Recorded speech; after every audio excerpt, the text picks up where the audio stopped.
What if, at the end of this night, you heard a voice whisper, "You must live this life, every detail, every emotion, every mistake, again and again forever"? Would that voice feel like a curse? Or would it awaken you? This is a haunting question Friedrich Nietzsche posed. The thought experiment known as Eternal Return. It's not about religion or reincarnation. It's a mirror, one that reflects every hidden corner of your existence. It asks you to face your life without escape, without edits, without illusion.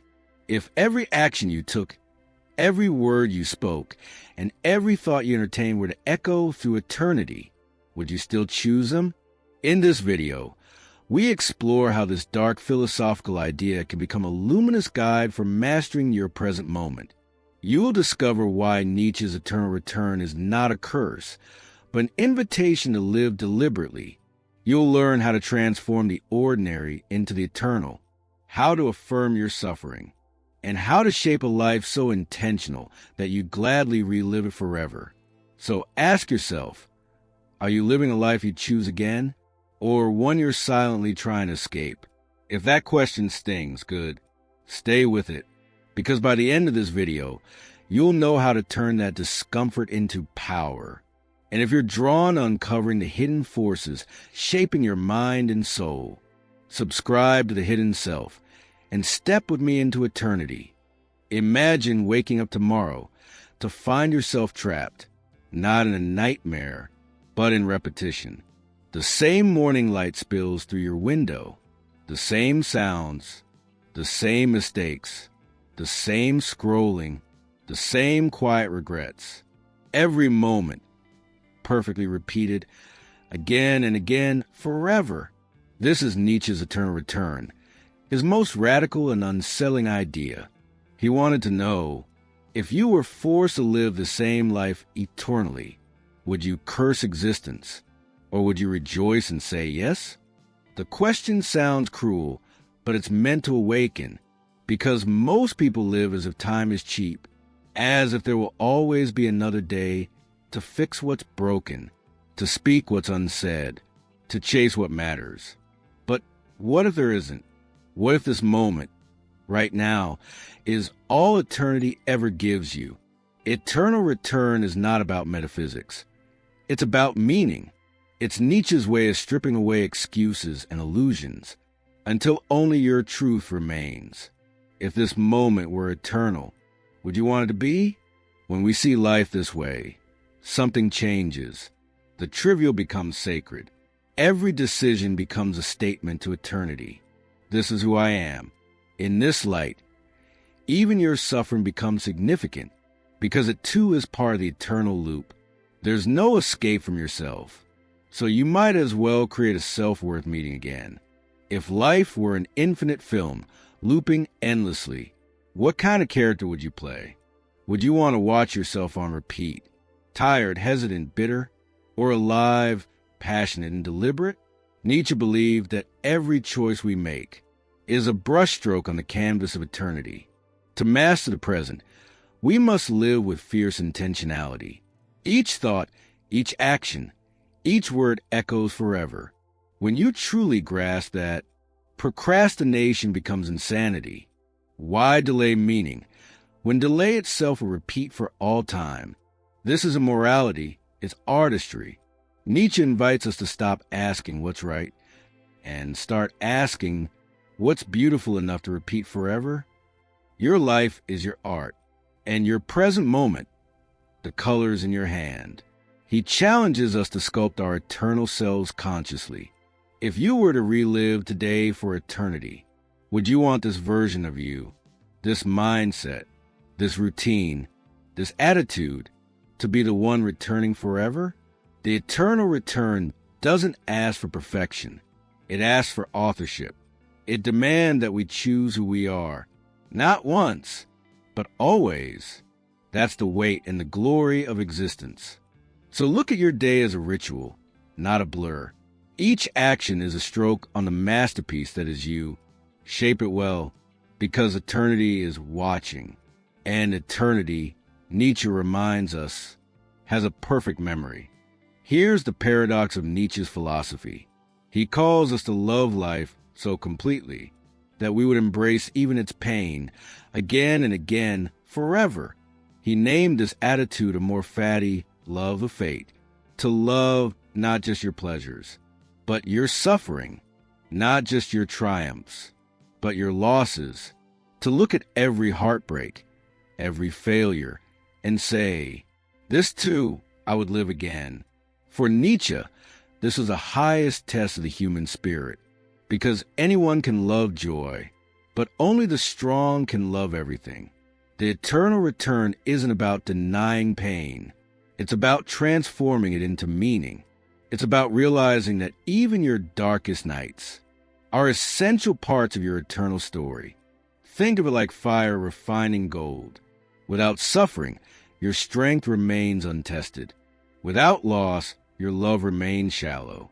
To affirm life completely, even its cruelty, is to achieve spiritual invincibility.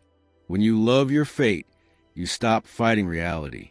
You stop asking, why me? And begin asking, what can this become?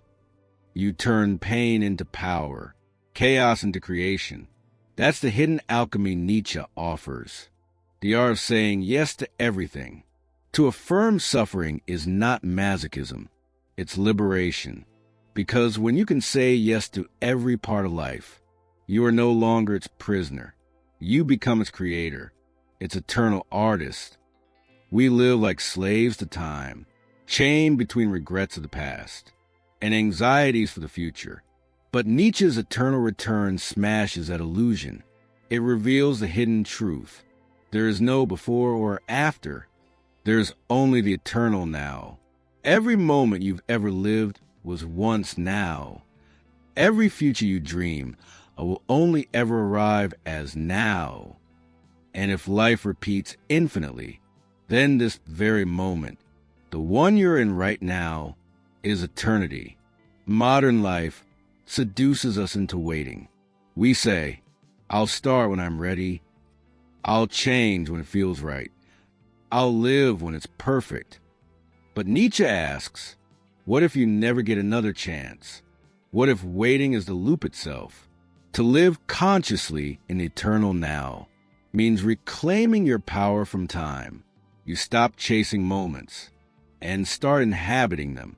Every act of attention becomes sacred. Every decision final. When you fully live your present, you escape both nostalgia and anxiety. You stop regretting the past because it was necessary. You stop fearing the future because you are already shaping it. The Eternal Return turns time from a threat into an ally. It teaches you that mastery isn't about control. It's about immersion, not postponing life, but participating in it completely, now, forever. When you live like this, even one moment can contain infinity. To Nietzsche, life is not a problem to solve.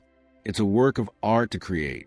He imagined the highest human as an artist, not necessarily with paint or words, but with existence itself. The eternal artist is someone who treats every moment as material, pain as color, joy as light, struggle as shadow, and arranges them into something magnificent. Think about that. Your ordinary day is your masterpiece in progress. The way you respond to challenges, the way you treat others, the way you face your solitude. These are your brushstrokes on the eternal canvas. When you understand eternal return, your focus shifts from outcome to creation.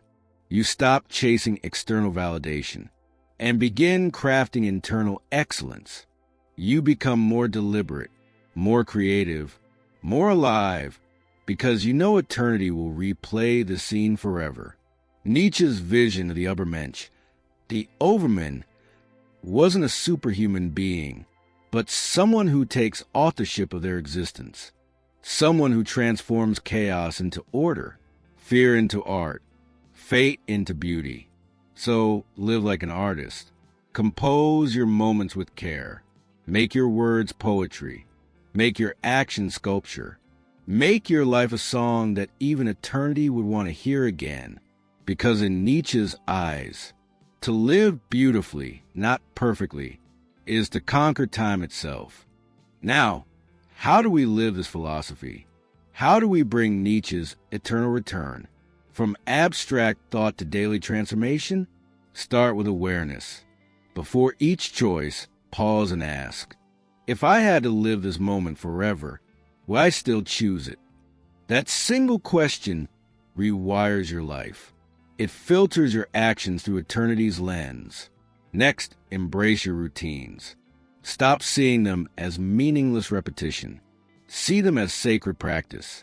Every morning coffee, every walk, every small gesture. This is the architecture of eternity. You're not just passing time. You're engraving your soul into it. Then, confront suffering with courage. Don't wish it away. Ask instead, what strength is being born here?